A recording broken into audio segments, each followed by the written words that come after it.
The massive space station called Nexus Prime floated in the darkness between stars. Inside its crystal walls, hundreds of alien beings gathered in the Great Council Chamber.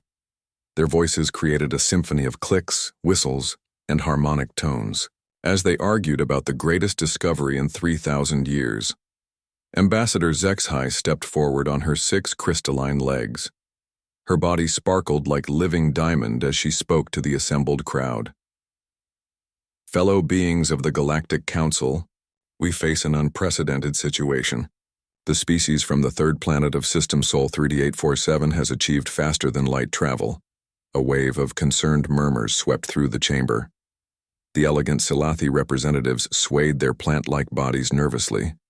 The logical Kethmoran delegates clicked their mandibles in calculated worry. Even the industrious Vex workers stopped their constant chittering to listen. This should not be possible, declared High Scholar Velnith of the Kethmoran Science Collective. His insect-like head tilted as he consulted his datapad. Our projections showed they would need at least 50 more rotations around their star to develop such technology. HFY's crystalline form shimmered as she activated a holographic display. The image showed a blue and green world orbiting a yellow star. The beings call themselves humans and their world Earth.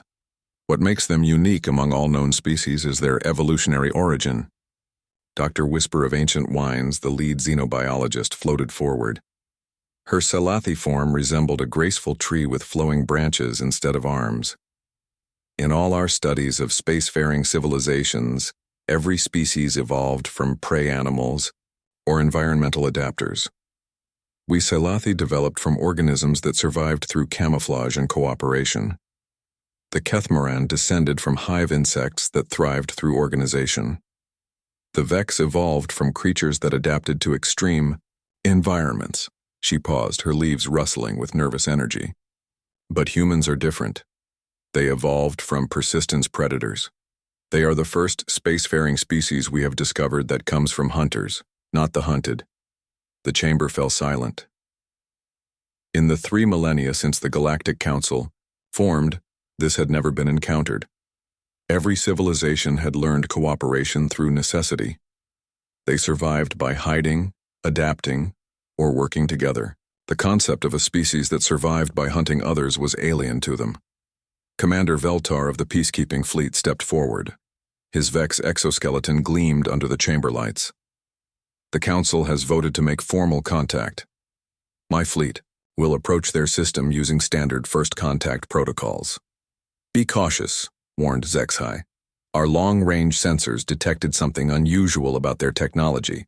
Their ships appear to be designed differently than ours. 3 weeks later, Commander Veltar's sleek reconnaissance vessel approached the outer edge of the human solar system. His ship was a masterpiece of Vex engineering, built for speed and stealth. Its crystalline hull could bend light around itself, making it nearly invisible. Send the standard greeting message, Veltar ordered his communications officer. The message was transmitted on all frequencies in the universal mathematical language the Council used for first contact. It was a simple introduction. Greetings from the Galactic Council of Peaceful Worlds. We come in friendship to welcome you to the galactic community. Veltar expected to wait hours or even days for a response. Most species needed time to decode the message and craft a careful reply. Instead, the answer came within minutes. Welcome to our neighborhood, Commander Veltar. We've been watching you too. The Vex commander's mandibles clicked in shock. The message was in perfect Council standard, the diplomatic language used by all civilized species, but more disturbing was the content.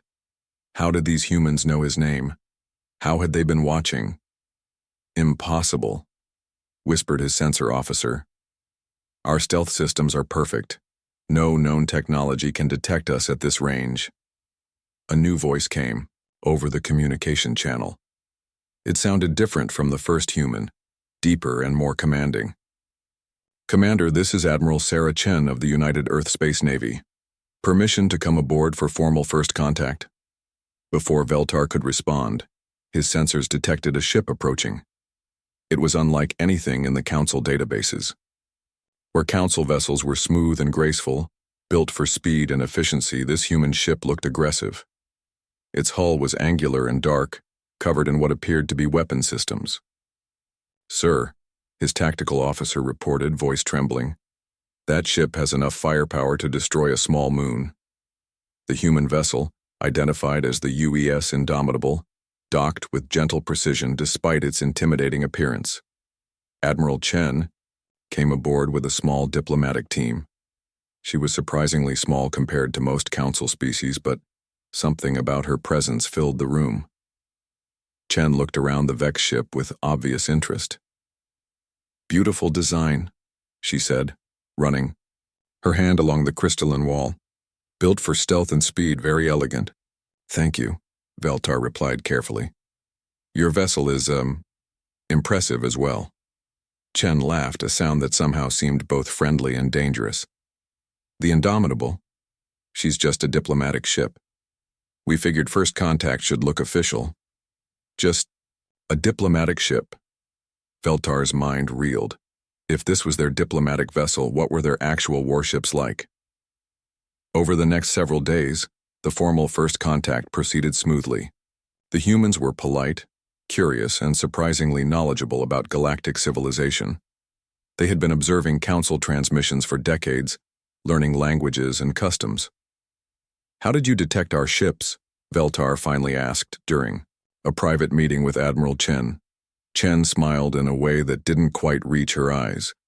"Commander, humans spent thousands of years hunting things that didn't want to be found.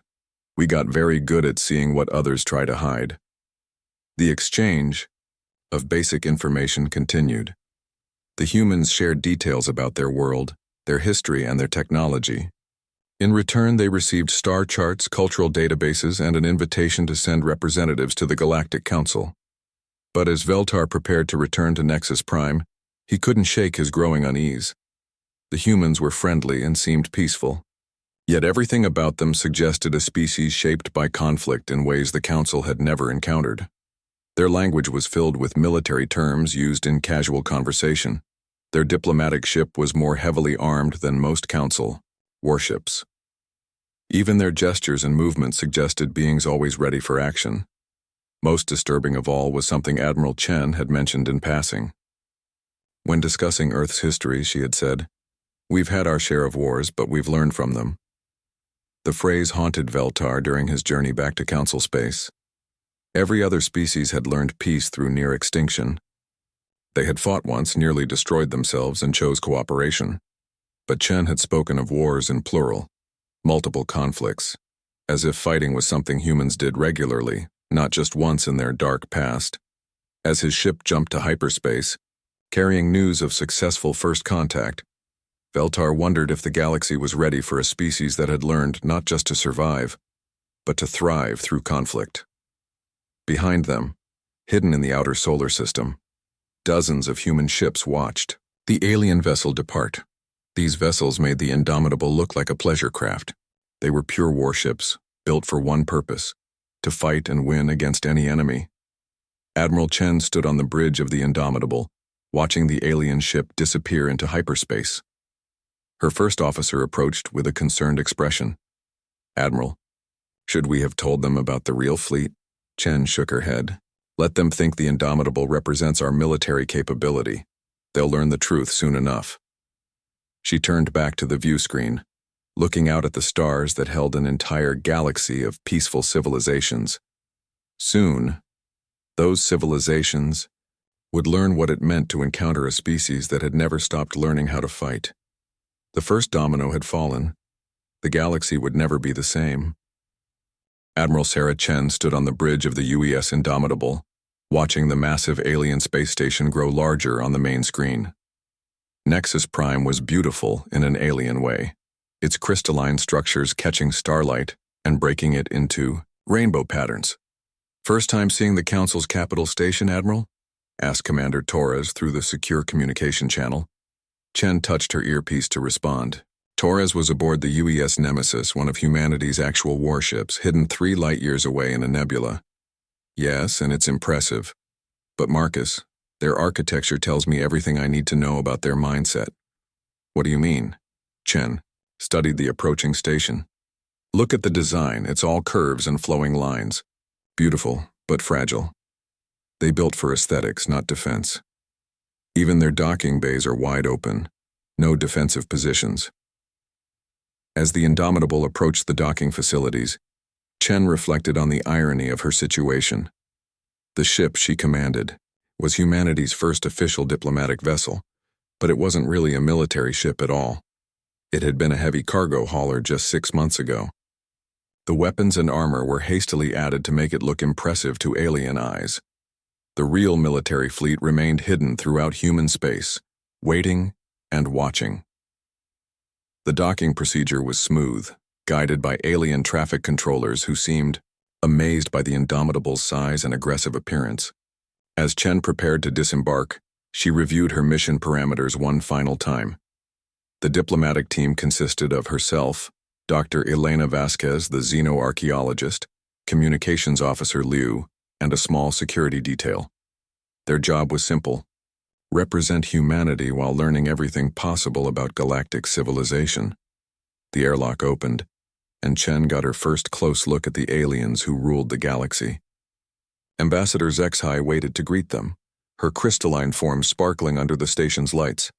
Beside her stood representatives from a dozen other species. "Welcome to Nexus Prime, Admiral Chen," Zexhai said, her voice like wind chimes. "We are honored to receive humanity's first diplomatic mission." Chen stepped forward and offered a formal military salute, which seemed to intrigue the aliens. "The honor is ours, Ambassador. Humanity is grateful for this opportunity to join the galactic community." As they walked through the station's corridors, Chen observed everything with the trained eye of a military officer. The aliens moved with grace, but no sense of urgency or tactical awareness. Their positions seemed random, with no consideration for defensive formations or escape routes. Dr. Whisper of Ancient Wines, the Salathi xenobiologist, floated beside them. Her plant-like form swayed as she spoke. "Admiral, we are fascinated by your species' rapid technological development. Your warrior culture must have driven significant innovation." "Warrior culture?" Chen asked carefully. "Of course," Ambassador Zexhai chimed in.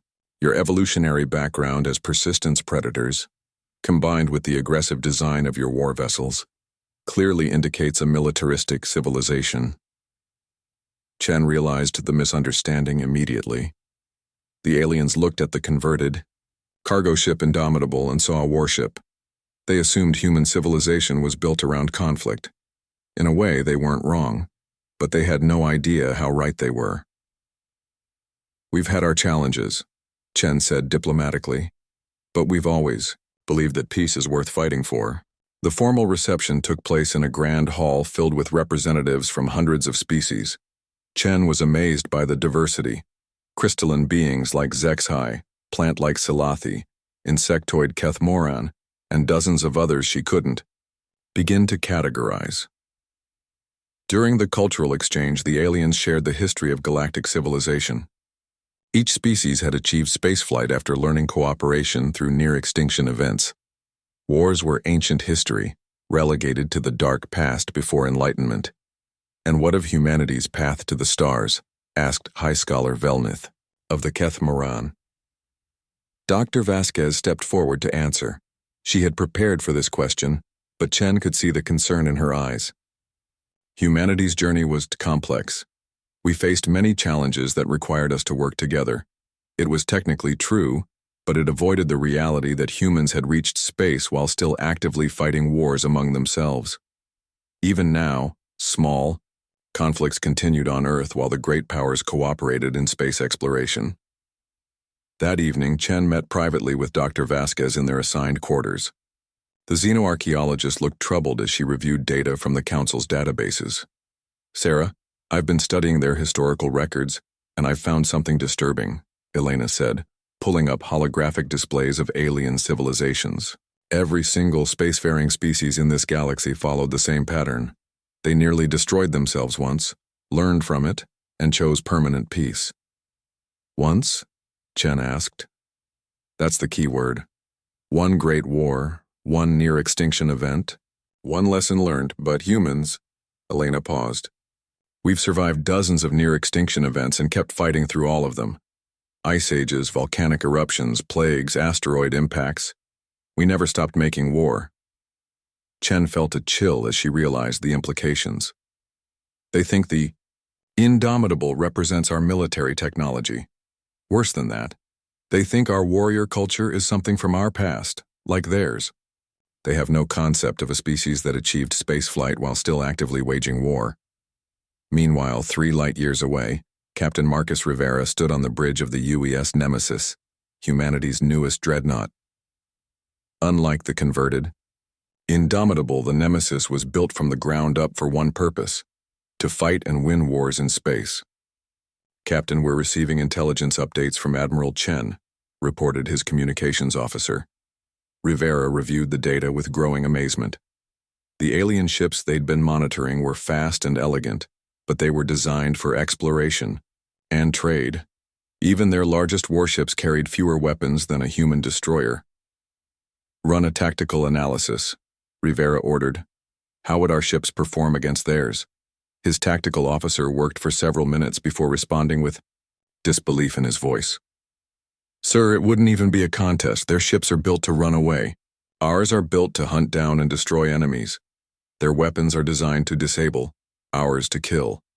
They optimize for crew survival. We optimize for mission success." Rivera nodded grimly. Humanity had spent centuries perfecting the art of war. While these aliens had learned peace through one traumatic experience, humans had learned to fight more effectively through thousands of conflicts. Back on Nexus Prime, the cultural exchange continued. The aliens were fascinated by human art, music, and literature, but Chen noticed their growing confusion when they encountered humanity's vast collection of war stories, military history, and tactical manuals. "Your species maintains extensive records of military conflicts," observed Commander Veltar during a private meeting. "Is this for historical study?" Chen chose her words carefully. "We believe it's important to remember our past so we don't repeat our mistakes." But she could see the confusion in the Vex commander's compound eyes. His species had one ancient war to remember. Humanity had thousands. The breakthrough came when Dr. Vasquez gained access to the Council's military databases. What she found confirmed her worst fears. The galaxy's peacekeeping forces were designed to police conflicts between civilizations that had forgotten how to fight effectively. Their tactics were defensive, focused on containment and de-escalation.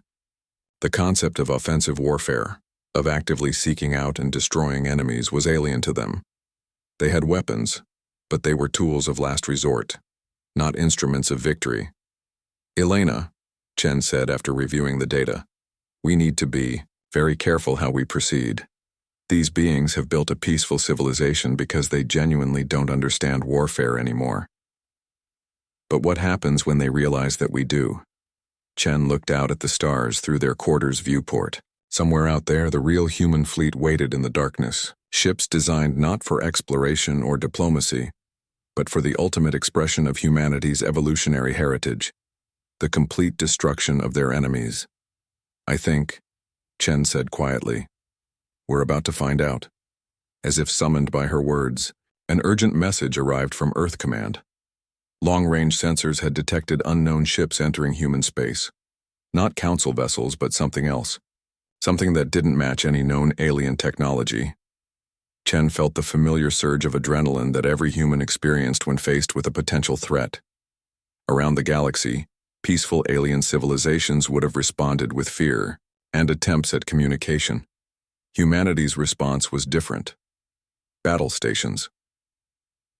The galaxy was about to learn what 3 million years of evolution as persistence predators had created. A species that didn't just fight to survive, but lived to fight. Dr. Whisper of Ancient Wines had lived for 300 standard years, but nothing had prepared her for what she was reading. The Silathi xenobiologist sat in her study aboard Nexus Prime, surrounded by holographic displays showing human historical records. Her leaf-like appendages trembled as she processed the impossible data. "This cannot be accurate," she whispered to herself, her voice like wind through trees. According to the human files, their species had survived not 1, but 17 separate near-extinction events. Ice ages that lasted thousands of years. Supervolcanic eruptions that blocked out their sun. Asteroid impacts that killed most life on their planet. Plagues that reduced their population by half. Any one of these events should have taught them cooperation and peace, just as every other species in the galaxy had learned. Instead, the humans had continued fighting through all of them. She called up another file. Human military history. The data made her feel physically ill. Humans had fought over 40,000 separate wars during their recorded history. Some conflicts lasted days, others decades. They had developed hundreds of different ways to kill each other, from simple clubs to weapons that could destroy entire cities. Impossible, she said again, but the evidence was overwhelming. A soft chime indicated someone at her door. Ambassador Zexhai entered, her crystalline form casting rainbow patterns on the walls. "Whisper of ancient wines, you requested to see me urgently?" the crystal being asked. "Yes, honored ambassador. I have been studying the human historical records they provided for cultural exchange. What I have discovered defies every law of civilizational development we know." Zexhai moved closer, her faceted eyes reflecting concern. "Explain. Every spacefaring species in our galaxy follows the same pattern. We nearly destroy ourselves once, learn from the horror, and choose peace. The trauma of almost losing everything teaches us that cooperation is the only path to survival." "This is well established," Zexhai agreed. "It is the foundation of galactic civilization. But humans are different." Whisper of Ancient Wines activated the holographic display. "They have survived multiple extinction events and continued fighting after each one. Look at this data."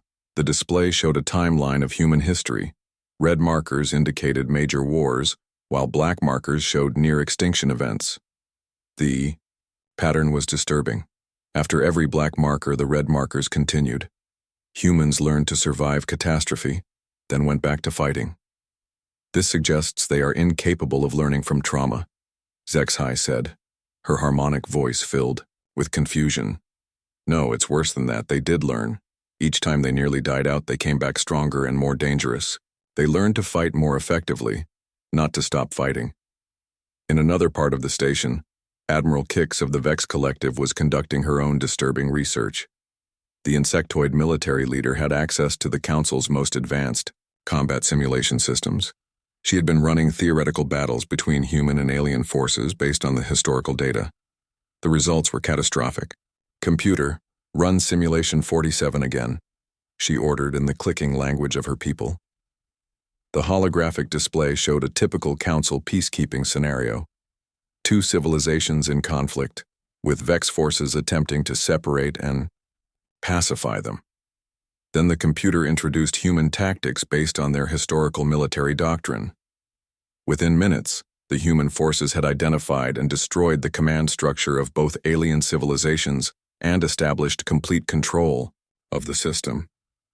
The Vex peacekeeping fleet never had a chance to implement standard de-escalation protocols. "Computer analysis," Kix demanded. "Human tactical doctrine emphasizes rapid escalation, combined arms coordination, and acceptance of casualties to achieve objectives. This is incompatible with known galactic military philosophy, which prioritizes preservation of life and de-escalation of conflict." Kix's compound eyes studied the data. The humans used something they called combined arms tactics, coordinating different types of weapons and troops to work together. This was revolutionary to alien minds that had evolved to use single strategy survival methods. Even more disturbing was their willingness to accept losses. Every other species in the galaxy was designed by evolution to preserve the group. Humans seemed capable of sacrificing part of the group to ensure victory for the rest. "Computer, project the outcome of direct military conflict between human forces and a combined Council fleet." The simulation ran for less than a minute before displaying its conclusion. Council forces would be eliminated or forced to retreat within the first engagement.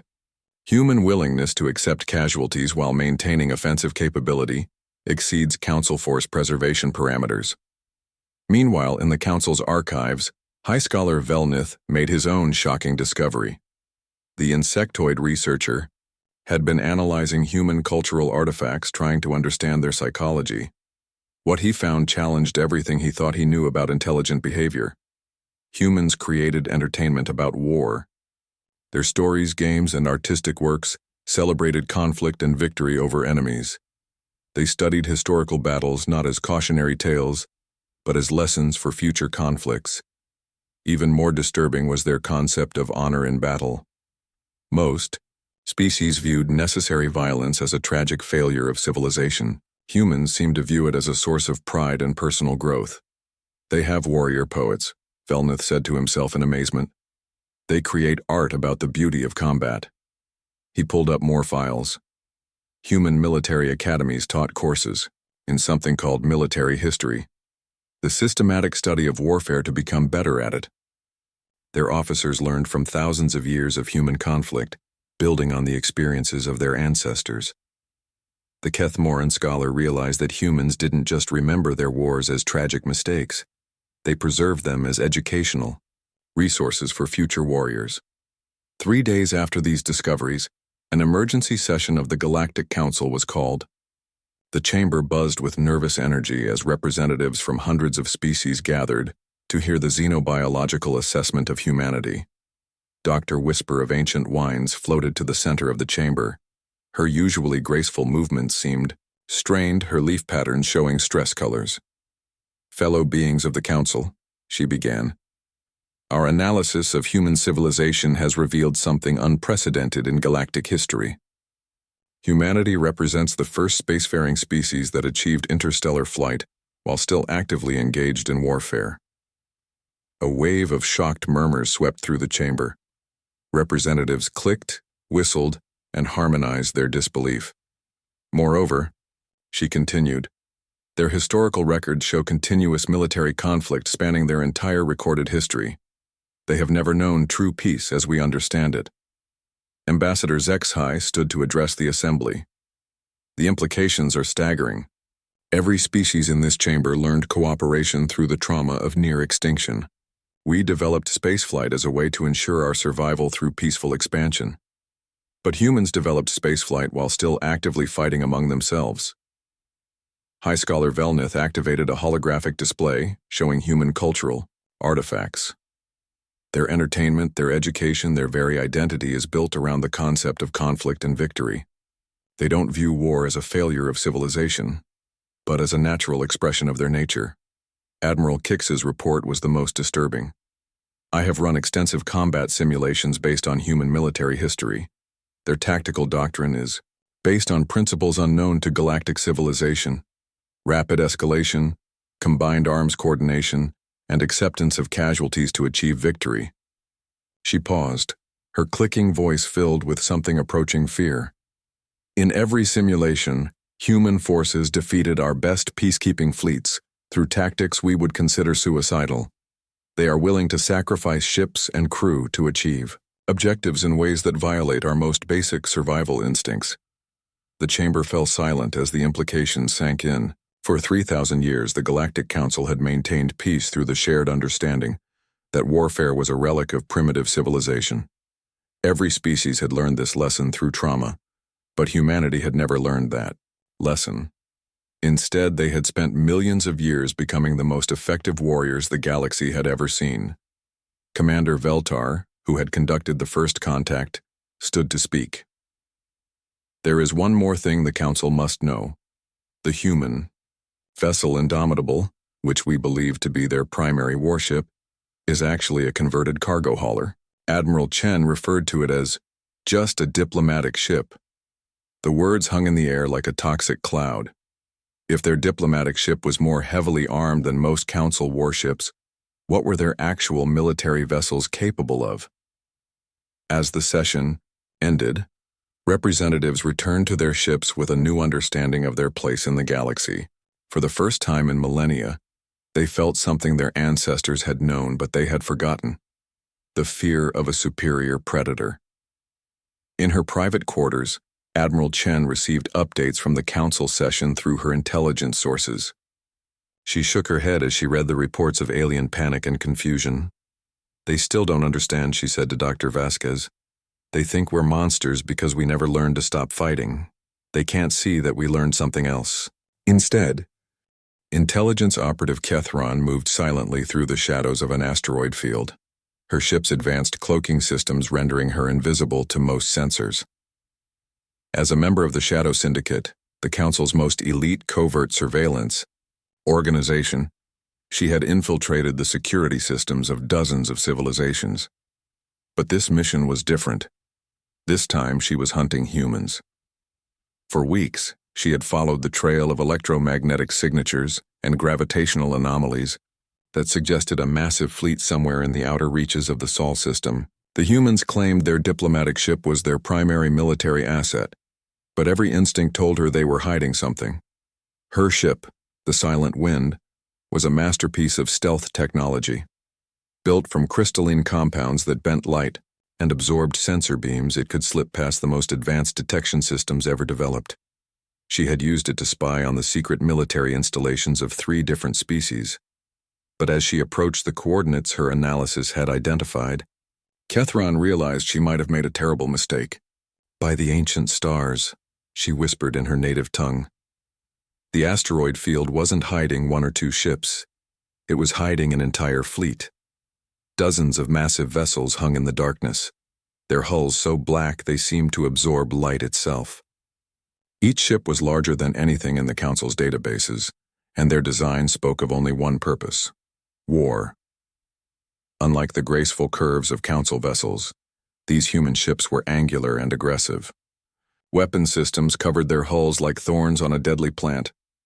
Launch bays large enough to hold entire squadrons of fighters. Armor plating thick enough to withstand direct hits from the heaviest Council weapons. She activated her most sensitive scanners, trying to get detailed readings on the human fleet.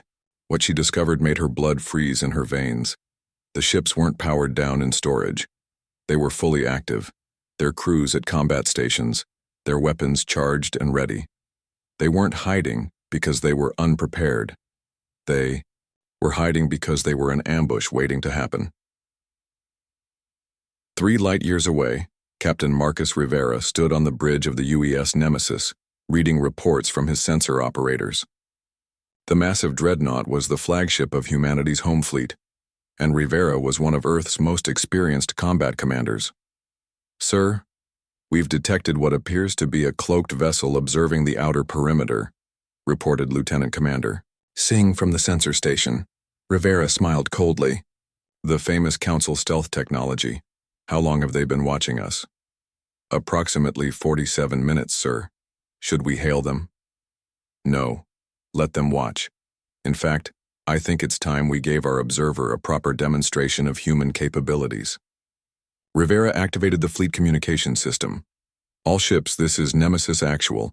Implement Operation Full Disclosure. Show our guest what they came to see." Across the fleet, ships began powering up systems that had remained hidden. Weapon ports opened, revealing massive railguns and missile launchers. Energy shields flickered to life, creating barriers that could withstand the explosion of a small star.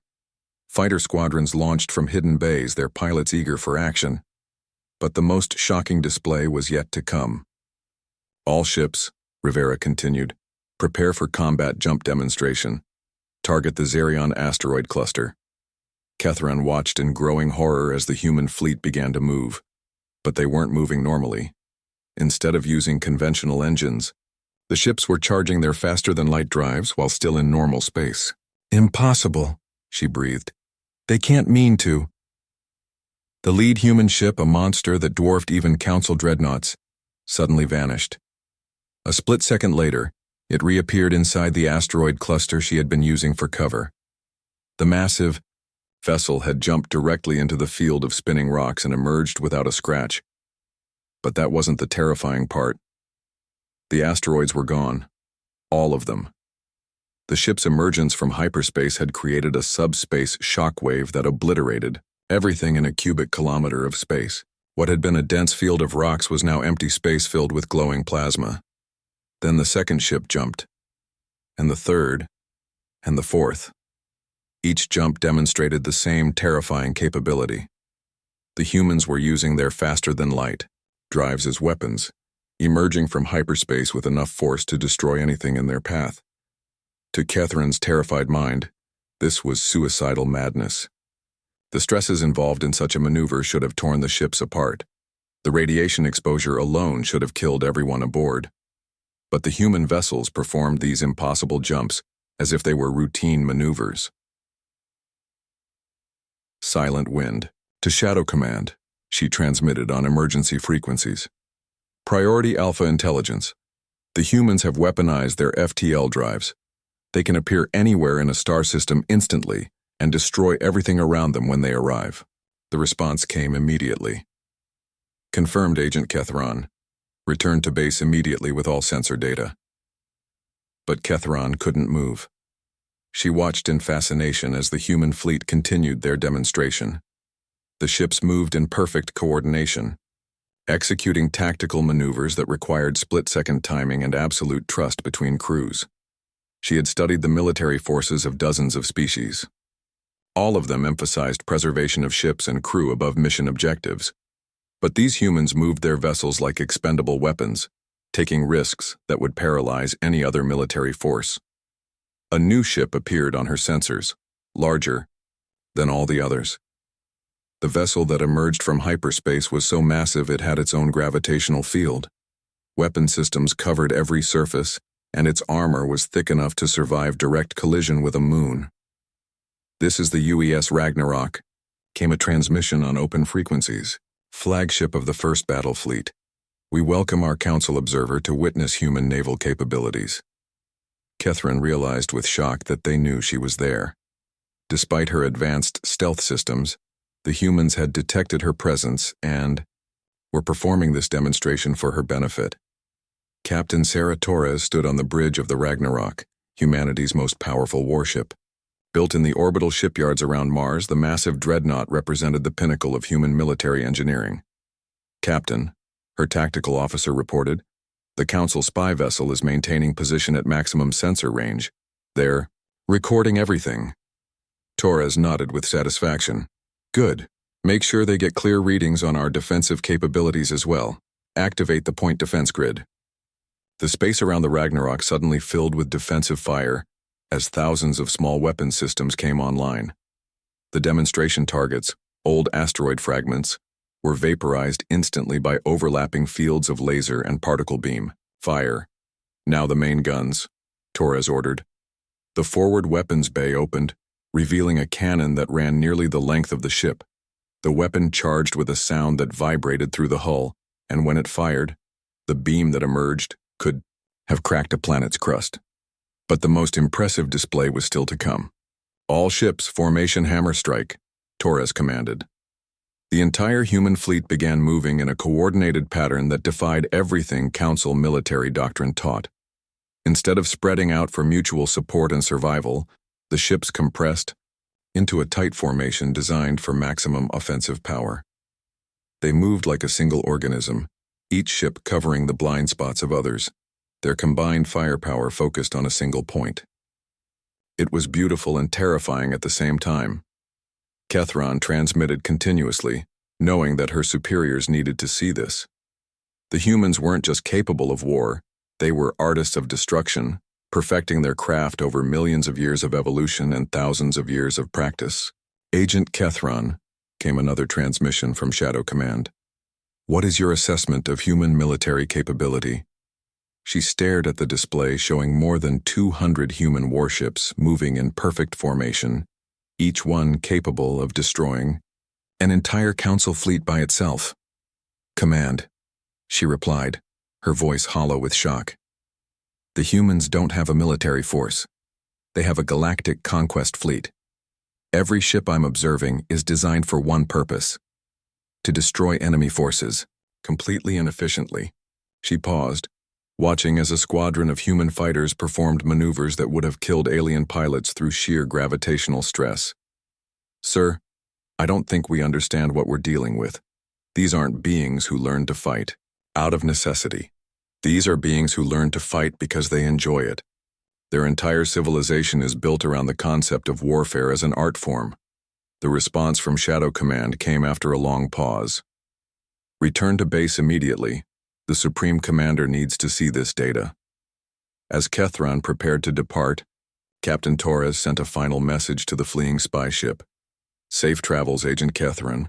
Please give our regards to the Galactic Council. Tell them that Earth's home defense fleet looks forward to future cooperation between our peoples. The message was polite and friendly, but its implications were clear. The humans knew exactly who was watching them and where they came from. Their demonstration had been carefully planned to send a message to the Council's leadership. As her ship jumped to hyperspace, Kethron carried with her the knowledge that would change galactic civilization forever. Humanity wasn't just another species, seeking membership in the peaceful galactic community. The Great Chamber of the Galactic Council had never seen such tension.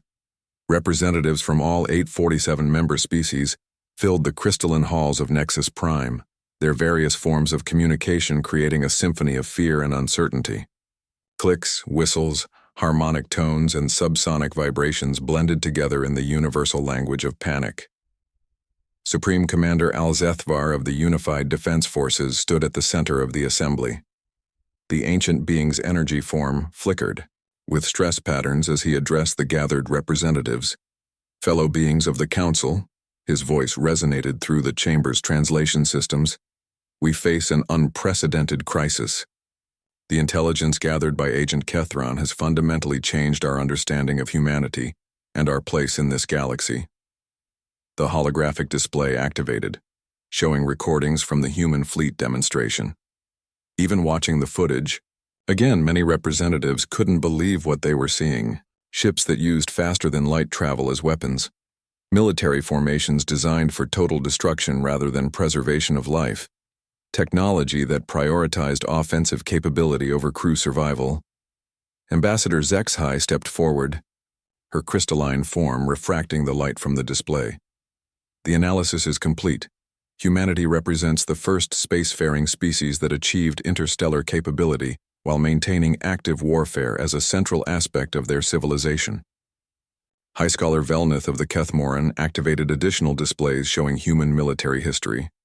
Their tactical doctrine is based on principles we do not possess: rapid escalation, acceptable losses, and combined arms coordination. In every simulation we have run, human forces achieve victory through methods we would consider suicidal. A representative from the Peaceful Harmony Collective, beings who communicated through musical tones, sang a question of pure terror. Are we to understand that this species views warfare as a natural state rather than a failure of civilization? That is correct, replied Dr. Whisper of Ancient Winds. The Salathi xenobiologists' leaf patterns showed deep stress colors. Humans do not fight because they have failed to achieve peace. They fight because fighting is what they are designed to do. They are persistence predators who evolve to hunt down and kill anything they perceive as a threat. Admiral Kix of the Vex Collective presented the most disturbing information. Our military analysts have concluded that humanity possesses overwhelming superiority in all aspects of warfare. Their individual ships outgun our dreadnoughts. Their formations are designed for mutual support and total victory. Their crews are trained to accept casualties that would break the will of any known species. She paused, her compound eyes reflecting the chamber's lights. In direct military conflict, the combined might of the Galactic Council would be defeated within the first engagement. The chamber erupted in cacophony as representatives expressed their terror in hundreds of different ways. Some species began immediate discussions of evacuation plans. Others spoke of hiding in the galactic rim until the human threat passed. Supreme Commander Alzethvar restored order by dimming his energy form to near invisibility, a sign of ultimate authority among his people. The Council faces 3 options, he announced. First, preemptive military action to eliminate the human threat before it spreads beyond their system.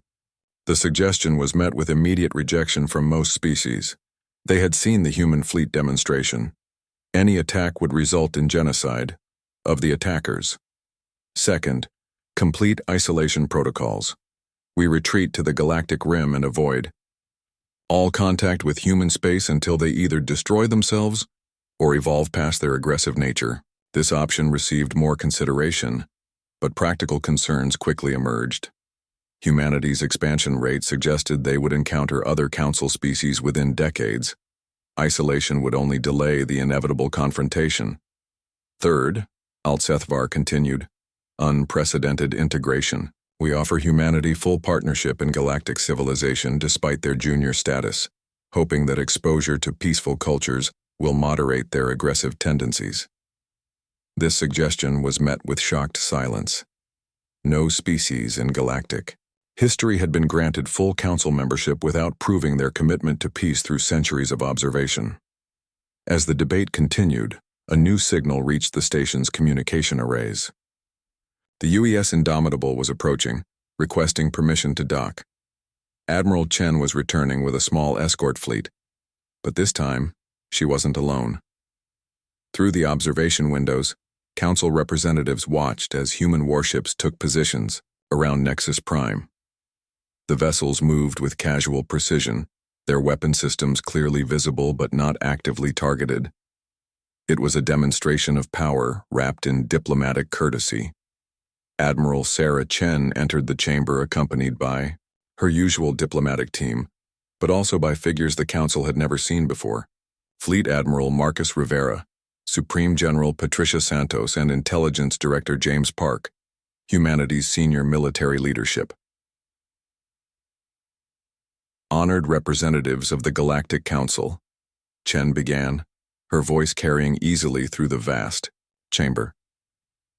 Humanity comes before you today not as supplicants seeking membership, but as partners offering cooperation. The word sent ripples of confusion through the assembly. Partners? The humans were the ones requesting to join galactic civilization. Chen continued, seemingly unaware of the disturbance she had caused. Our intelligence services have monitored your discussions about the human threat and the options for dealing with our species. We appreciate your candor, and we would like to respond with equal honesty. She activated her own holographic display, showing star charts of the local galactic region. Humanity has been aware of your civilization for considerably longer than you might think. We have observed your peaceful coexistence, your advanced technology, and your remarkable achievement in maintaining galactic stability for 3 millennia. Fleet Admiral Rivera stepped forward. Despite his relatively small size compared to many alien species, his presence dominated the room. We have also observed the growing threats at the galactic periphery. Automated war machines left behind by extinct civilizations. Rogue AI networks expanding through uninhabited systems. Predatory species from neighboring galaxies testing your borders. The chamber fell silent. These threats were classified at the highest levels of council security. How did the humans know about them? Intelligence Director Park provided the answer. Humanity has been quietly dealing with these threats for the past decade. The machine swarms that disappeared near the outer rim, we eliminated them. The AI networks that suddenly went silent in the Epsilon sector, we shut them down. The extragalactic scouts that stopped probing your borders, we convinced them to look elsewhere. Ambassador Zexhi's crystalline form flickered with shock. You have been conducting military operations in council space without authorization? General Santos smiled grimly. We have been protecting council space while you debated whether we were dangerous. The threats we eliminated would have overwhelmed your peacekeeping forces within months. Chen stepped forward again. This brings us to our offer. Humanity proposes a new model of galactic cooperation. You have achieved something remarkable, a peaceful, prosperous civilization spanning thousands of worlds and hundreds of species. But peace requires protection, and protection requires those willing to fight for it. She gestured to her military colleagues. We offer our services as your sword and shield. Complete military protection for all council member species in exchange for technological and cultural cooperation. We will handle the threats that emerge from the darkness between stars while you continue to build the peaceful civilization you have achieved. The offer hung in the air like a toxic cloud. Many representatives were horrified by the implications. Accept protection from a species they feared. Allow warriors to guard their peaceful worlds. But others saw the logic. The threats Rivera had mentioned were real. The Council's peacekeeping forces were designed to mediate disputes between civilized species, not fight wars against machines and monsters. Supreme Commander Alzethvar consulted with his senior advisors before responding. Admiral Chen, your offer is unprecedented, but it raises fundamental questions about the nature of our civilization. If we accept your protection, do we not become dependent on violence to maintain our peace? Chen's response was immediate and confident. Commander, your civilization has achieved peace because the alternative was extinction. Every species in this chamber learned cooperation through trauma. But peace maintained through fear of consequences is not true peace. It's merely the absence of war. She looked around the chamber, meeting the eyes of representatives from dozens of species. Humanity offers you the chance to maintain genuine peace, not because you're afraid of war, but because someone else is willing to wage it on your behalf. Dr. Whisper of Ancient Wines floated forward. And what do humans gain from this arrangement? Surely you do not offer such protection without expecting something in return? Fleet Admiral Rivera answered with a grin that showed too many teeth. Doctor, humanity has spent its entire evolutionary history learning to fight. We are very, very good at it. But we have never had the chance to learn what you have mastered: how to build a civilization worth fighting for.